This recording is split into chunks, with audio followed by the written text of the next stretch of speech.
Hello and welcome to the Roll and Reflect podcast, the podcast where we bring you insights from behind the tabletop and beyond the box. I'm one of your hosts, Devin, and today Mark is not here. However, I have a very special guest who sure knows the ins and outs of crowdfunding marketing. Arise, Sir Crowdfunding Nerds himself, Andrew Lowen. What's up, everybody? How you all doing? Andrew, I'm so excited to talk about marketing with you. Are you excited today? I am. I'm perpetually excited. I just asked a question to everyone who is listening to this podcast after we've recorded it. So nobody responded. And that's just me. Andrew, in a nutshell, that is our podcast for today. You heard it here and we are gone. But no, before we talk about crowdfunding marketing, we have a very special reflection question for you to answer in the comments below from Dan and Gaming Caravan. So Dan, go ahead and answer the question. What is one thing you'd love to see a board game have in 2025? Okay, so Andrew, what is one thing you would like to see a board game have in 2025? I've been thinking about this. I loved the old RTS games of the past, from StarCraft 1 through Warcraft 3. I played those pretty hard, StarCraft 2. And there's every RTS implementation that I've ever seen takes like 4 hours to play, and it doesn't have snappy, quick turns. And so one thing I'd really, really love is for somebody to take Chip Theory Games' Too Many Bones or Elder Scrolls game and make that RTS. So they did Cloudspire, which is something that is, again, like a 3 hour, 4 hour experience. That's more like a MOBA, mini online battle arena style. I want RTS. I want the main victory condition is you conceding or destroy your base, right? The best victory condition. Concession. That's what I want. Yes. That's what I want. That's awesome. Yeah. And it needs to be in under an hour. It needs to be under an hour. That seems to be the big thing right now, is like play under an hour, 4X under an hour. We've seen it happen. So let's get more games like that, because time is valuable, right? And we don't have a lot of time. So let's keep it snappy. Yeah. And I will say I haven't tried Last Light yet, but I'm really curious about that one. So. I haven't, primarily because I don't have people to game with, especially with that many people for a 4X. Yeah. But I really want to. The next convention, I'm going to try and get to that. That's cool. Well, before I talk about mine, we forgot a little bit of introduction about who you are, and just give us a little bit of introduction. Who is Andrew Lowen? You got it. You sure? So, since we did it out of order, why don't you give yours? I'm really curious about yours, and then I'll tell people why they should care about what I have to say. Oh, geez. Well, no one cares about what I have to say. They've only been listening to this. But so my introduction, I'm just Devin. If you haven't heard this before, I am a marketer, entrepreneur, digital media, all sorts of fun things. I love people. I have a passion for people. So whenever I'm at a convention, come up and say hi. That's basically my favorite thing in the whole world. I love working trade shows and selling games and all sorts of things. I'm also a game designer, and I have 1 game officially published and 3 signed, hopefully 4 here soon. But that is me in a nutshell. Now take it away. Okay. So yes, yeah. So I am a digital marketer. I've run my own company for approaching 15 years now, called Next Level Web. In 2019, we transitioned into crowdfunding with a project called the Isofarian Guard for a buddy of mine. He was like, hey, we're trying to fund, and we've got a $40,000 funding goal, but we actually need $85,000 to make this work, where I'm losing money. But, they decided that $40,000, if they have to pay out of their own pocket to make this thing happen, that they were willing to do that. And so they ended up raising $260,000, and I got kind of a crash course. I did Facebook ads, Google ads, everything before. I've had clients that made it to Shark Tank and got deals. I've had as seen on TV products. I've marketed aftermarket motorcycle parts and, knee braces and patient chair lifts and millions of other things. So why not a board game, and fell into this world when it worked. Everyone was asking him, how did you do it as a first-time creator? Raised $260,000, and he just pointed him to me. And so I started getting, at the time, it was just me doing the crowdfunding stuff. I got a steady stream of people asking for help and whatnot. And we had 3 total employees at the time, working mostly service-based SEO marketing, like getting people to the top of Google that were plumbers and, local retail stores and preschools and whatever, right? But now, fast forward to today, 2024, we've done over 200 Kickstarter projects or 200 crowdfunding projects in the tabletop space. We've raised well beyond $25 million, or helped raise well beyond $25 million for our clients. I have a team of 8 that is full-time employed by our company, and we are having a lot of fun. I love Board Game Nerd. I've backed like over 200 Kickstarters, and I've also released a game. I did a game called Deliverance back in 2021 that is right here for video podcasters. And the expansion's coming in like a month. It's like 40 days from the time of this recording. I'm a designer as well. I'm a designer, publisher, and marketer. So you do a little bit of everything there. Yeah. Yeah, it's really cool. It's been awesome to watch, just from like you starting by yourself in the industry, like in the tabletop world, to now having 8 employees. I've been watching from the beginning, and it's so cool to see. And I love when companies like that take something that they don't necessarily know is going to be successful and just crushes it. Like after grinding and hustling, boom. And now the tabletop industry is there's a lot of marketing companies out there now. It was really cool to see you kind of be one of the first ones that jumped into the scene. Yeah, and even to this day, there's nobody that does it. At least nobody that I know of, nobody reputable that does it like us. Where a lot of the time you'll have somebody that's like, "Hey, we will spend $250 a day or more. You're gonna have to pay that back, but we're also gonna take 15 to 22% of whatever it is that we raise for you. 22% of what we can confirm we raise, or 15% of what we think we raised, and you're gonna have to pay that too as a commission." So if they spend $5,000 of your money and they actually only make $1,000 in sales, you owe them $150, and you have to pay that $5,000 back. The way that we do it is we have a much different system. We have a huge focus on pre-marketing. Like before your Kickstarter campaign goes live, if you do not have a crowd, then you can't. We believe you can't really fund. And so most of our clients are first timers. People, like I'd say 75% of our clients are people that have never been to Kickstarter before, that have a dream and no email list. It's like, how do you get somebody like that to fund? And we do that 9 out of 10 times we get people to fund on the first day. Yeah, as most people out there know, I'm all about the people. You got to bring the crowd. We've seen several big companies necessarily not have a crowd and be like, why am I not funding? It's day one, whatever. And so it's important, absolutely crucial. We will talk about all that. Let's dive back in earlier. Since we went a little bit out of order, I'm just going to briefly say what I am looking forward to in a board game in 2025. So for me, I wrote I Cut You Choose games because I really think that's a market that needs to be, there needs to be more games out there for that. And I actually just got what I asked for. Stonemaier Games just launched a trailer yesterday for Stamp Swap by my friend Paul Solomon. And it looks like it's an I Cut You Choose game about collecting stamps. And, it's like a 20 to 60 minute 1 to 5 player game. Looks really cool. And they just announced it. So I already have my answer to That's awesome. to that, which is kind of cool. And then on top of that, I really think pick up and deliver is also a style of mechanism that doesn't get used very often. So I think what could be really cool is a unique legacy or campaign pick up and deliver style game. Where it's like over a course of 5 games, you're picking up, delivering things, but then also having a storyline along with it. So it's not just delivering it from point A to point B. You're the paper boy, and then you're the manager. And exactly. Then, So those are something I would hope to see in 2025. Dan, thank you again so much for that question. Let's go into crowdfunding marketing. That's the main reason you guys are all here. You kind of already touched on a little bit of things here, but my first question was, what are the key elements that make a crowdfunding campaign for a board game stand out from the rest? Yeah, this is tough because there are really 2 very important pieces. So back in the day, when like 2012, Cards Against Humanity went live and raised $14,000 on Kickstarter.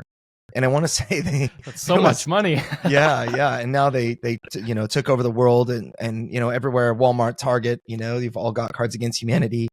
You had Exploding Kittens, which just erupted, and still to this day has the greatest number of backers ever. You now have authors like Brandon Sanderson who's thrown their hat into the ring, which is incredible. And so overall, the way that I see crowdfunding, even from 2019 to today, the level of competition has increased. In fact, I even did a deep dive in our, we have a podcast called Crowdfunding Nerds podcast, but I did a deep dive about 2 weeks ago into the state of crowdfunding. And I looked at all the numbers of 2023. There were like 40% more projects that launched in 2023 compared to that. I'm sorry, not launched, that successfully funded in 23 compared to the year before. 40% more projects on Kickstarter. Those projects overall, like if you look, the numbers on Kickstarter look like they're down, but that's because GameFound is eating a big piece. GameFound took $50 million. BackerKit took 10 or so $million. And so the overall numbers in crowdfunding are actually up. The amount being invested into rewards-based crowdfunding, so it's called. Overall on Kickstarter, the successfully funded projects had less of a pool of money to divide. So they each earned about 30% less revenue if you were to divide. So what I find nowadays is it's especially like, people are concerned about inflation and other things like that. People are willing to spend money. We just funded, like one of our projects we just helped with was Luthier, and they raised, closing in on $800,000. And we helped with Distilled as well, for Dave Beck and Paverson Games. We talked about this. Dave was really concerned that inflation was going to be a big problem, and I didn't think it was going to be, because people will spend money on things that they really want. They're a little bit more tight on their wallet, unless you just you need to get like over the hump, and then it's an insta-back for them. That still exists. So there are two major pieces of the puzzle. One I'm going to call hygiene factors, things that you need. So the way I always liken it would be, Devin, if you were to take a girl out on a date, and you brushed your teeth, do you think that'd help you get a second date? I sure hope so. Well, it really wouldn't, right? Like the main thing that will get you a second date is if you enjoyed each other's company, the conversation was good, that if you treated her nice, and maybe if you paid at the end, whatever, right? Like traditional style. But let's flip the question. If you failed to brush your teeth, do you think that would hurt your chances of getting a second date? Yes. So the key I find is it's you must have certain elements. You must have a playthrough video. You must have like a rule book that people can look at. And you must have a reviewer that is of a quality, like from Dice Tower or some other known place that you can use to say this game is good, because this person reviewed it, and so, oh yeah, it's probably good. If you didn't have that, it would hurt you. But if you have that, just because you have those things, that doesn't mean that it's going to help you. You're not going to get funded because you got exposed on Rado's channel or because you got exposed on the Dice Tower, but that's necessary to kind of be in contention. The things that I think really take a project over the top I'm just going to glance over this one, but it's so important. You have to have a crowd that does not care what other games are out there, that want your game so bad, they're going to try to be the very first backer on the first day. That's all they care about. They don't care that there's a big IP rolling right now. They don't care that there's, the new hotness. They only want your thing. Difficult to do, but that is one of the things that will absolutely guarantee your funding. And just set you apart immediately. Got to get those super fans, right? Right. Yep. But then how do you scale that? It comes from, you get funded on the first day. You get like 100% funding. Bam, you look like a winner. Well, what makes all those other people jump on board? Your game has to look good. So I think one of the big differentiators is the quality of the layout on your Kickstarter, on your actual story. Whether it's GameFound, Kickstarter, BackerKit, like that story needs to actually tell people a story. I think a lot of people get caught up in showing huge miniatures and other things like that, and you miss the purpose and why. What is the game? yeah, exactly. Like, why do these miniatures matter? Like, I go to Lord of the Rings, Journeys to Middle Earth. I'm a huge Lord of the Rings fan. I have, a bunch of card game, like LCG game, and Lord of the Rings, Journeys to Middle Earth expansions and whatnot. And there's a Balrog that's included in one of the missions. And it's a mini that's like awesome looking that you only use once. It's like one mission and that's it. Dude, like, no, this guy's really cool looking. Yeah. And it just feels like a waste, So I find that there's, anytime something becomes common knowledge, like, oh, your game will do better if it has minis.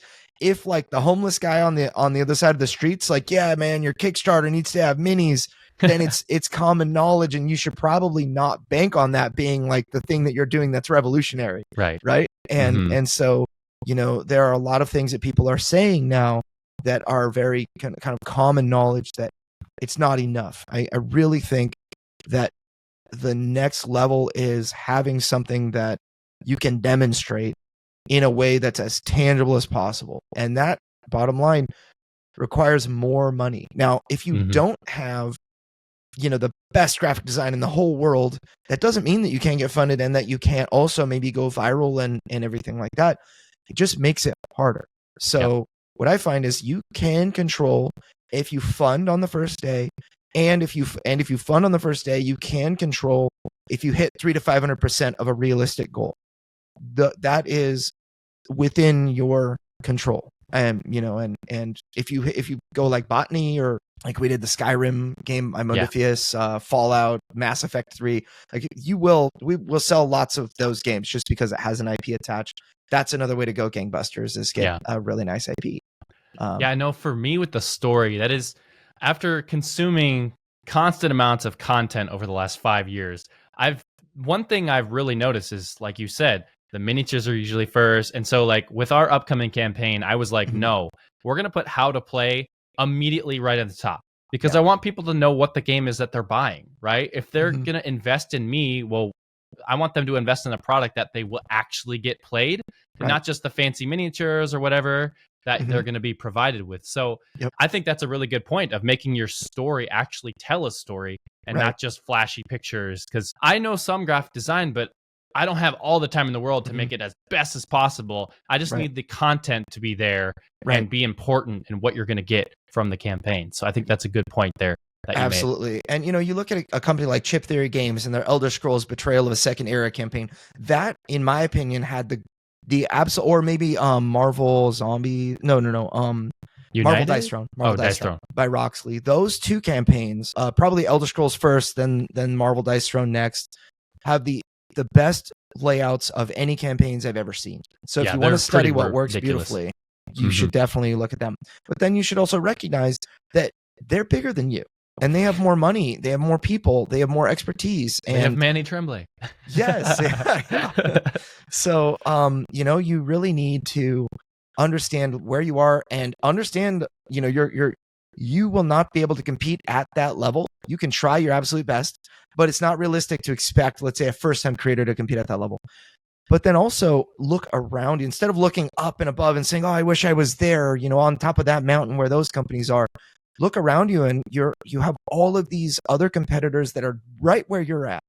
And so it's almost like, how do you outrun a bear? All you have to do is just not be the slowest one. Right.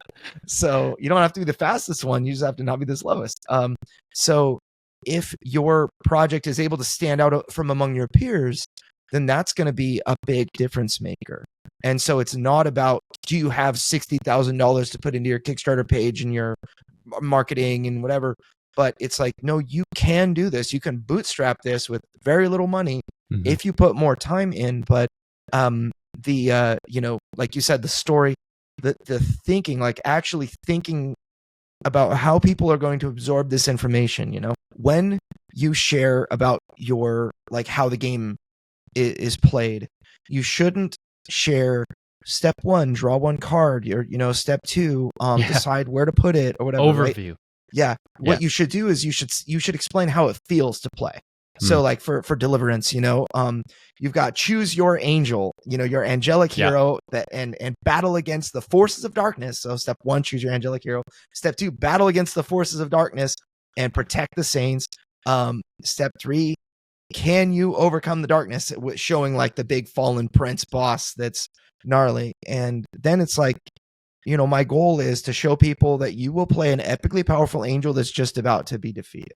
That's how it feels to play the game. It's like you're leading them into the excitement instead of just, hey, this is everything. You want them to feel like, oh, what am I actually getting? Oh, this is exciting. I can't wait to get that. Right. Another company that does a great job with this is Awaken Realms, and in particular, Nemesis. Nemesis Retaliation was a huge campaign. But they did a really good job of showing people how the game feels. And that's something that is really kind of core to what we all need to do. The story is, how does it feel? How am I going to feel? And that's oftentimes why we have, reviewers play, because they are excited. Like, I want to feel like that. Alex Radcliffe looked like he totally enjoyed this particular game. I'm gonna take a chance on it. Right. Seems like type of game I'd like. He was really excited. Yeah, we talk about things that are really good that we like to see, but let's talk about some common mistakes that you have seen personally in marketing for crowdfunding campaigns, and how can these mistakes be avoided? Yes. So the first thing is, kind of like when you're teaching the rules in a board game, if you start with, these are like, there's this one game, The Seventh Continent, the first, so I backed the Kickstarter. I looked at it as I was sleeving the cards. I'm looking at it and like, I'm going through the rule book, and they explained how to use every type of card before they explained how to win. Like, it was like, well, I don't really, maybe I missed it or something, but I before I learned how to play, I had to learn every type of card and then how to play and whatever. It was funny. It's like putting the cart before the horse. And actually, that's how I designed the Deliverance rulebook originally. And then I got so much feedback that was like, I'm having a hard time learning how to play. So I realized I was putting the cart before the horse, and I switched it, and it's better, right? Well, people that are looking at backing a game, they need to know the bare essentials. Like, tell me what it is. Like if you were to ask me, Andrew, what do you do? I'd say I'm a digital marketer. And then you would put that information in a box in your head and seal it. It's like, okay, that box is checked. I know what Andrew does. If I'm like, oh, I'm a brain surgeon, I operate on people's thinking. You're like, dude, just tell me what you do. Like, stop being cheeky about it. Just, I need to put this information in a box, and you're being an idiot. I can't fill the box yet, right? So what we need to do is we need to give people information that they can put in boxes, like who am I? What am I doing? And why does it matter? Those 3 questions are really, really important. And then also, what is this game? I need to know, what is it? The answer to what is it should be, I should have like 6 words or less at the very top of your page that tells me exactly what it is. One company that, Modifius Entertainment's one of our clients, they did Homeworld on GameFound, and they really inspired me for the way that they explained what their game was. It was right at the very top of the very first scroll, like right at the top of that. It was like fast-paced fleet battles or something like that. Like it was 6 words, and I can't remember what the other 2 words were, but it was like immediately positioned the game in my head. It was like, okay, if I like sci-fi, if I like fast-paced fleet battle type stuff, then I'm interested. Because I've never played Homeworld. I didn't know what it was necessarily. I didn't have anything to liken it to, because Homeworld's a video game, and it's one of those things that, I, as a backer, need to know very quickly what this is. That showed me it's competitive. It's going to be fast, so it's not going to be like a big 4-hour, experience. And if I'm interested in that type of thing, then I'll continue.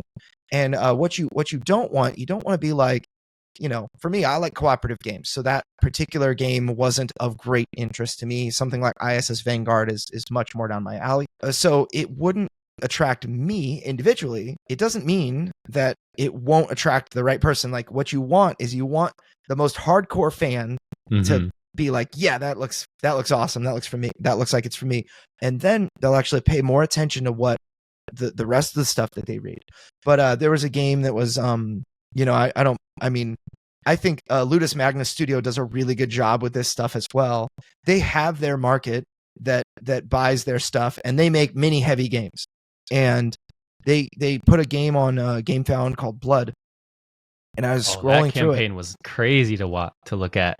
It was, but there was a problem with it that I think you could make an argument for this game would have done better if I knew what the heck it was.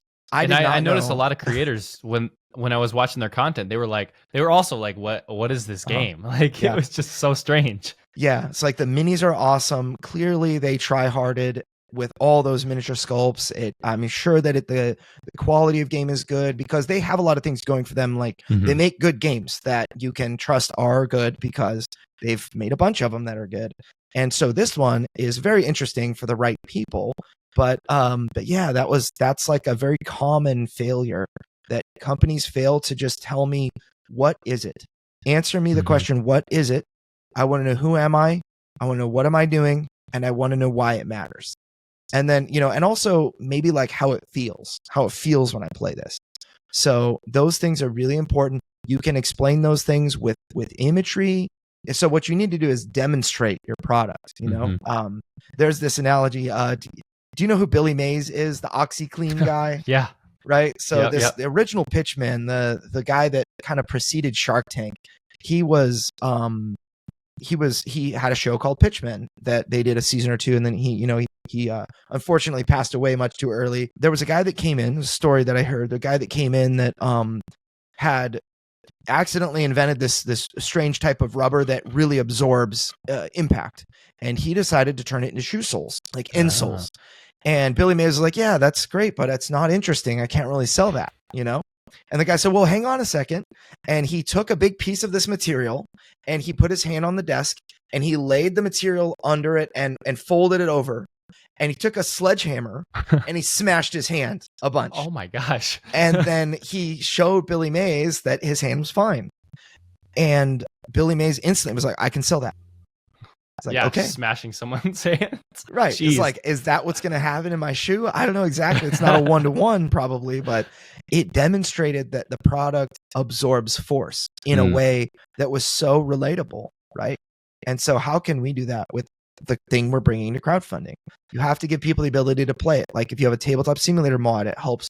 If you've got, it's the, what you need to do is, people will take a shortcut and say, this game is interesting, but it's probably not that good. I'll wait for retail. Right. And you have to show, actually try it for free on Tabletop Simulator. Look at these GIFs, look at this playthrough video, see how it's really awesome. Now, don't you want the best version of this right now at the best price? Yeah, back now. What is the reason to back now? Yes. Crucial question to answer. But you talked about people. Well, let's backtrack a little bit, and determining the right target audience is something that I know a lot of people out there really struggle with. And so how do you determine the right audience for this campaign, and how do you effectively reach that audience? So the first thing is, everyone and anyone must be struck from your vocabulary. You're not allowed to use those words ever, because your stuff is not for everyone. You don't want to be the okayest game. You want to be the best, skirmish game. You want to be the best pick up and deliver game. You want to be the absolute best in your niche. And the thing is, I hate train games. I hate them. I don't know. I don't know what it is about train games, and I say this tongue in cheek because, I played Brass Birmingham, Brass Lancashire, lots of Ticket to Ride games, and I can see that they're objectively good games. And I wouldn't turn down, if my mom was like, hey, I got this game, Ticket to Ride, want to play, son? Like, no, mom, you play by yourself. I'm not going to do that. The one thing I actually, social deduction, I tend to turn down sometimes. Like, I'm too good at it, and I always end up hurting people's feelings. Good at it. You heard it here. First thing you do in Mafia, you get everybody to turn on. So I get everybody to turn on my spouse, and I always win. It's like, I just feel bad about that. My behavior. I lament my behavior in social deduction games. So like going with the train game analogy, I'm not the target market. If a game is about route building and kind of an economic train style game, I just don't like it. And you need people that don't like your game. You need people that love your game with the force of 1,000 suns. And you need people that hate your game and will rate it a 1 because they're just, or whatever, like 5 or below, they don't like it. And the reason for that is because if you have the okayest game in the world, it's not something that people are going to back on Kickstarter. They're going to, consider it, maybe buy it at Target if it's cheap enough or whatever. But I need on crowdfunding, I want people to think this product was custom made for me and I can't live without this. I must have this experience, right? And so that's what gets people to open their wallets and say, yes, this is for me. So the key, I think, in determining your target market, there's like a few steps that I recommend. So it leads into what's called a customer avatar, which gets a little bit complicated. But who would like your game? For you, Devin, you're making a game that's like, I call it I split you pick, but right, like I cut you choose. That style game, you like that style game, and you're making one, and who's the target market for a game like that? The easiest answer that is acceptable and good is people like me. So people like Devin Metlin, those are the people who like the game. And so the question is like, well, what makes Devin tick like this? Why does he like that? Like quicker games that you can play a bunch of, or maybe, you don't have a whole lot of time, so you have to compartmentalize. You've got a lot of things going on, or whatever it is, maybe the game, maybe it's not actually as much about the game as it is about the people that you're playing with, and so the game is less about, like, for me, I'm like all into dungeon crawl math and heavy and this and that, because it's all about I am transporting myself into the mini that's in front of me. That is me. And immersive story. Yeah. Yes. I'm immersed in the experience. Whereas a game like this is more about, enjoying the people around the table and talking and, that sort of thing. You begin to kind of figure out what makes me want to play this? What am I like, that makes me interested? And then you look at your fans. So when you find a fan that's like, oh, I love this game, what's that person like, and how are they different from you? What do they see in the game that they really love? Like, for example, Deliverance, I shared with Sam Healy back in 2020 at Dice Tower, the first Dice Tower West. I want to say it was 2019. Sam, he was like, at the end, it was just a prototype, and he was like, very interested in the theme. It's like a kind of a Christian theme. And he was like, yeah, I wanted to play this. And then I asked him, what did you like? And he said, I really like how all the actions are listed on the angel card in front of me. And that's not something I ever thought it was. And then I learned, Sam, he likes, the types of angels he likes in Deliverance are the ones that are more simple, like beefcake, awesome, like basically a Viking. Well, it's Sam Healy. Come on. Yeah. So, but complexity in the character, he doesn't want to play like a mini game on the character's sheet. And, as he's also trying to figure out where to position himself and smack stuff, he just wants to have a big hammer that he smacks stuff. You know, it's like, I move forward and I smack this, and my divine retribution wipes him off the board. Because it's like, for me, I like the puzzle stuff. I like the mini games on the card. So we are opposite in that end, but I'm sure we'll enjoy the game for the different aspects of the game.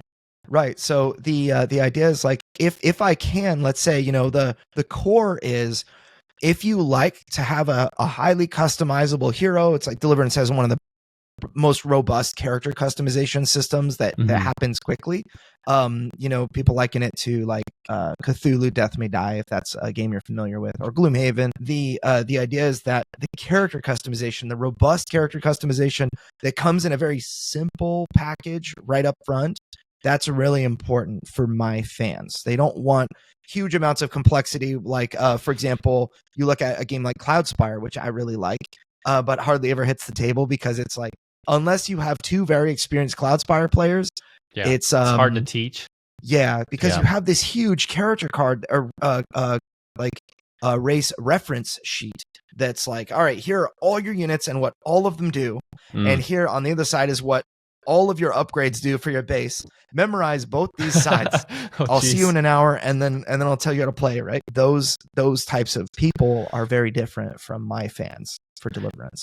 So and I want to talk about, we talked about your Deliverance. I'll switch it a little bit and talk about my game, because it is our podcast, so I can do that. I got to market the Chef's Apprentice with Squatchy Games. Yes. So well, for our upcoming game here, we're launching on October 8th, but I wanted to start off with something really small, since we're launching our company, Monster Games, and I wanted to start very small. But with my game, I'm backing. I'm supporting. I'm excited. That. Yeah. So with our game, it's right off the bat. What is it? Right. So it's Toon Monsters. Okay, you already have. Cool. It's Toon Monsters. So people that like that kind of thing, fighting, arena battle, roll and write, print and play. Those are three things you do not hear very often. Fun. And it's multiplayer game. So right there, all of those keywords are just defined who the audience is. You're going to know exactly who it is for. And if you don't like playing skirmishy style games, then it's not for you.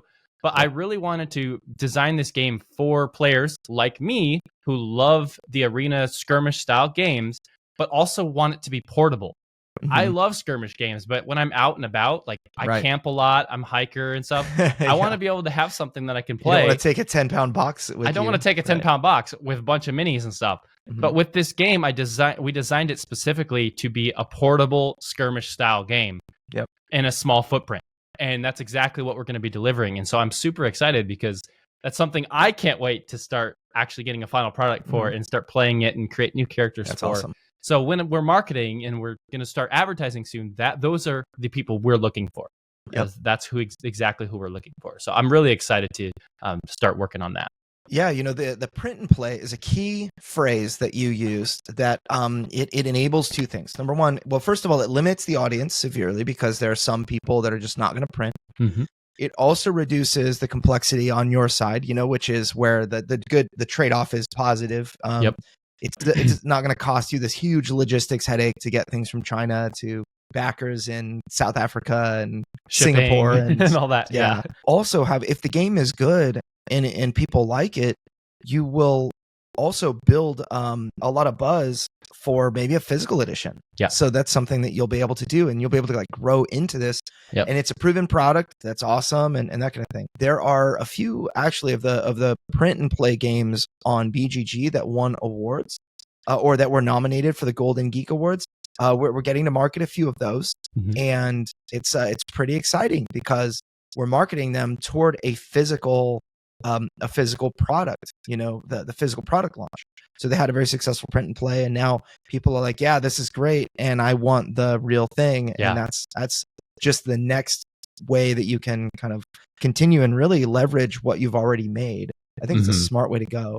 And you start and prove your audience with the print and play crew who will, it's not expensive to back those things, Martin Poole and his whole group of folks that love games like that. It's going to be, I think it's going to be good. It's a great first project. And that's kind of what I was going for with this is like our first project, print and play, we know how it's easy. We know we can deliver, but since it's a launch of our company, I want to show people we can deliver. We are going to build a community. This is how we're going to run long term because we're going to have physical products, but we're not going to start with that. We're going to learn small steps as we go. And then, yes, this most likely will be a physical product down the road. And we're already talking with some guys from the Adventure Together team on Source and to try and get the game on Source and all that stuff. So we have some plans in the background, but that's awesome. Let's, what I will say real quick is that there are people that say, I'm going to make a card game for my first project. And they really, really struggle to get that project funded and then to get it fulfilled and that kind of thing, because the card game was the simple thing, but it wasn't the thing that they were really passionate about. They're just trying to almost like check a box to show they can deliver and to make a thing and whatever. But if the game isn't like super duper fun and engaging and incredible and innovative, then I think that it's the wrong foot forward. You want to make, for me, I wish I made a card game instead of Deliverance. It was a 10-pound box, it's one of those things like can't take it camping, but, you could try. It was the thing that I was passionate about. And that I think is so important. What it is that you're passionate about and also what's innovative. Those are really important pieces of the puzzle that I'm of course not talking about your game. I actually think it's rather innovative. And I'm excited for you and excited for the game itself. So yeah, and that's what we were going for. But we are going to run into something that probably most people will run into, and that is the mid-campaign lull that you always get that question, right? So of course I have to ask it here.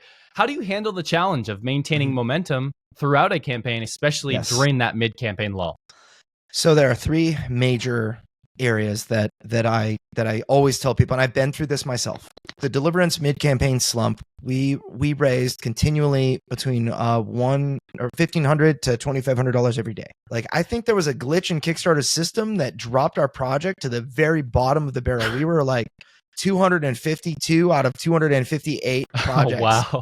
It was so strange going from like number one or The Witcher was on Kickstarter at the time, and we were right behind that. So we were like, the fourth most popular project at the time in the tabletop space. And so we were on the first page, making 10,000 a day, then going down to 4,000, but then all of a sudden something happened. We just dropped off the face of the earth. And we were still able to make money. There are three major ways, and a fourth that you can't control directly. The one that you can't control directly is your audience telling other people. I had people saying like, So Deliverance is a Christian themed game. It's a biblically themed game where you're playing, Michael the Archangel fighting against the minions of the devil and so on, right? So I had people telling me, dude, I backed this game and I've got like 3 of my people in my church small group to back it. And I'm working on the 4th guy and he said he's going to back it next week or whatever. And so that's something that's largely outside of my control. I can just make people excited and then they do those things on their own. That your marketing force are your people. And so the thing that you can do to control that is give them stuff that they can do, give them expectations that will make them want to return to see. So one very common thing that people do is stretch goals. People will say, okay, here's a stretch goal that we're going to unlock and the next stretch goal will be revealed when we knock that one down. So I'm now incentivized just to come back and see, like, I went all in already. I went all in on the first day, but I just want to like see what I get now. It's like I get to open a present every few days, right? So other people handle this by doing like every so often like unlocks where they'll say, okay, September 1st, we're unlocking this. September 4th, we're unlocking that. And you get like an art piece. I think the Isofarian Guard in their reprint on GameFound, they did an excellent job with that, where you had 6 unlocks that were like additions to the game that they were making. And you had to return to figure out what those were. And so I think that was really great. 48-hour unlocks are really common. 72, it's really difficult because you have to write a lot. 72-hour unlocks are probably a little better. So the next thing you can do in the mid-campaign slump is you should be hustling. I call it hustling. So get on a podcast, like pitch people to talk about particular topics for the sake of reaching their audience. You don't need to try to turn every conversation to talk about your product and whatever, but like add value wherever you can. So like for me, I every once in a while will pitch Jamie Stegmaier on an article idea or a thing I want to share, and he'll say, yeah, give me a write-up on this, and I will. And then that's something that I did during my mid-campaign slump. I shared an article, I got a couple of backers. I went on a podcast, lots of podcasts, and I try to line those things up. During the mid-campaign slump, when you're doing nothing but twiddling your thumbs saying, I wish that I had work to do, but nobody cares right now. I have to hustle and find things to do. So, post a designer diary on Board Game Geek. Try to get those podcasts, share articles, like guest posts if you can. If you can add value, do it. Talk on social media. Post. Don't post back my Kickstarter link or whatever. Add value and say, this is what I'm going through. Like on Board Game Design Lab, talk to your board game designers about your experiencing, like what you're going through will help them. It adds value because they're going to go through that too. And, everybody's always looking for an answer to the question of what do I do during my mid-campaign slump? Talk about the mid-campaign slump, right, in a place like that. So that will really help. Now, the third major, like this other piece is like my secret weapon. Get your existing backers to upgrade their pledges. That's the secret, I think. One of the major secrets. So and that's what you did with Deliverance. I remember that specifically. Yes. So and we're definitely going to we're going to give people enough value that some people are just all in and they're like wham bam, but others are like, hey, I backed the game, but I'm interested in the metal coins. Like, convince me that this is a good idea. Or maybe, I'm considering it. I had one guy tell me, oh, I'd back your neoprene mat. I'd back all in if your neoprene mat had a Little League field on it. I'm like, you serious about that? Or are you joking? And like the same day my artist put a Little League field on the neoprene mat, he went all in. Wow. But one person at a time, like this is something that you can just interact with your community. And that's actually the fourth element. But so it's I would say celebrate, but let's continue talking about this, like how you get your people to increase their pledges.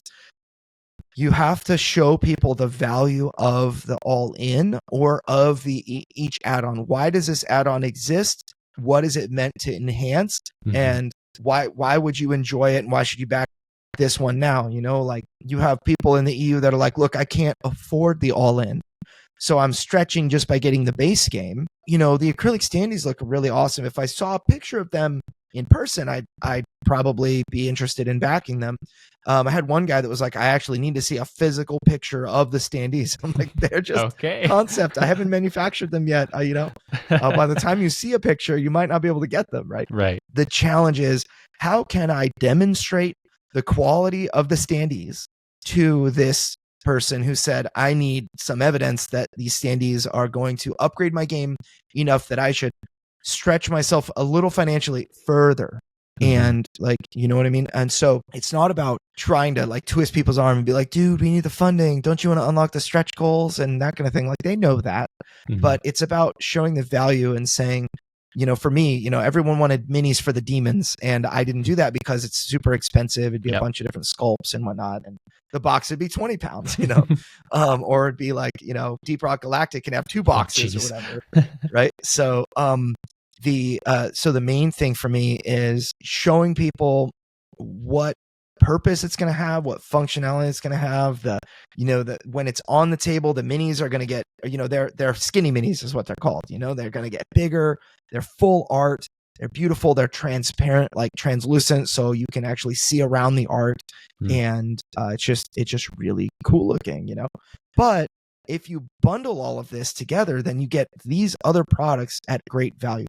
So actually, originally, our all-in, I want to say it only had the neoprene playmat and the metal coins, like the 2 big add-ons. And then people were like, there's just not quite enough value for me. You know, other people were like, I'm in. You know, we had a bunch of people jump in, and then others, you know, grab the base game. And you know, we were able to get people to see the value in the all-in and upgrade to it when we put the acrylic when we bundled the acrylic standees into the all-in without increasing the price. That was a huge moment for Deliverance. And then also each update, I would talk about those things. The acrylic standees, the metal coins, I would try to direct people's attention to each one. I would ask questions about each one and kind of, you know, confused people don't buy anything. So if people know, like, your neoprene mat actually serves an in-game purpose, it's like replaces a component, like the darkness board, you don't need it because it's printed right on the mat, and the mat will fit the entire play space and whatever. Like, those are questions that people want to ask, or want to have answered. And if you answer those questions that people are asking inside their heads, they will support you. So that's a huge thing. And then finally, to celebrate with people. So you're doing a really cool thing. It's not just that you're making something that you're going to give them. The journey is fun. And the journey is something that, especially nowadays with all of the divisiveness of like Trump and Kamala or what, you know, whatever. AI. You know, AI car, AI art or not, you know, a lot of things that we can divide over. Well, board games actually bring people together, and so of very different kinds. You know, Deliverance, I've got like atheists and Christians and everyone in between that are all huge fans of the game, and they identify themselves that way because it's kind of a religious themed game, and they all get along because they have this thing that they can like congregate around and enjoy. You know, your Kickstarter backers, that's what it's like on a Kickstarter campaign. They can all congregate around this campaign where we're all here to support this. It's really a matter of like celebrating, having fun with your people. Like I did this, you know, tabletop simulator thing where it was a dual purpose, like, you know, social goal. If you beat Deliverance on Tabletop Simulator in heroic difficulty, if we have 30 people that do that, I will unlock additional cards. Like, it'll be a social stretch goal. If we have 15 that beat it on Nightmare, which is really hard, then we'll unlock more. And if we have 7 that beat it on Abyssal, which is the hardest mode at the time, then we're going to unlock more. And we had so much fun unlocking all of those things, and people were sharing like, I did it, here's my video proof, or here's the screenshot or whatever, right? And it was just so cool, you know. And it not only did it help people actually experience the game, but it kind of was something that we were able to be with our fans. Like, we weren't like, I'm the fearless leader and you're all following me like the Pied Piper and the children following him, right? It's like, I am one of you, I'm leading. I'm like Aragorn in the army, where I'm the first one running into the battle and you are all like 2 steps behind me, right? And so that's how I think it would help kind of get you through your mid-campaign slump. And, you know, maybe one last element is like, you're going to have less to do. There's so much to do, but the mid-campaign, you will just have less to do. So kind of prepare for that. Before we get to the last thing here, I just want to say what I'm going to be doing for our campaign is I identified, of course, there's going to be a slump right between. So I was like, how do I solve this? Well, for me, we're actually doing a community created character.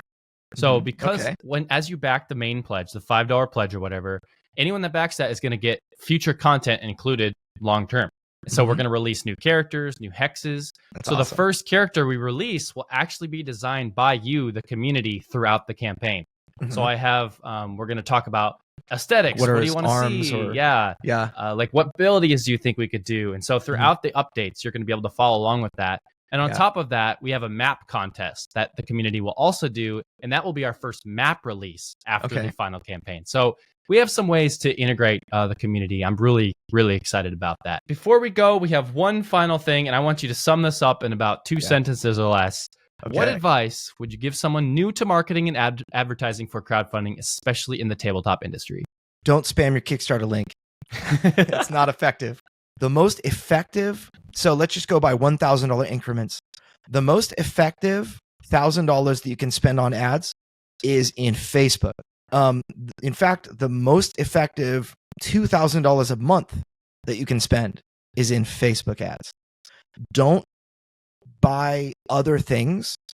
Don't spread your limited amount of money across other things if it's not Facebook ads. Make sure that you target people that are interested in Kickstarter and board games. And then, Kickstarter first, it's required. And then below that, they must also be interested in board games. And then or card games or whatever. And then they must also be interested in your particular theme. For you, Devin, it's legendary creatures. That is by far going to be the best, as like you say, if you have $200, to put into marketing, it's the most effective way to spend that. Don't be getting banner ads and other things like that. Now, if you had $10,000 in a month, put the first 5 into Facebook ads or first 4 into Facebook ads, and then the rest, you want to get in Board Game Geek, you get Board Game Revolution ads and emails and other things like that. But the most effective way that you can spend money if you have a very limited budget, and that is before your campaign goes live. So you need to build your email list. Yes, the pre-launch email list. Get email subscribers and talk to them, Make sure that you're sending emails. There are a lot of things that you can do that aren't going to cost you money. Get a MailerLite subscription and send, you get up to, I want to say 1,000 free email subscribers. You should send a once a month email. Do not fail to send that email. If you fail to send that email, you will make less money. People will forget about you, that kind of thing. Especially if you're paying money to get people on an email list, just make sure that you talk to them.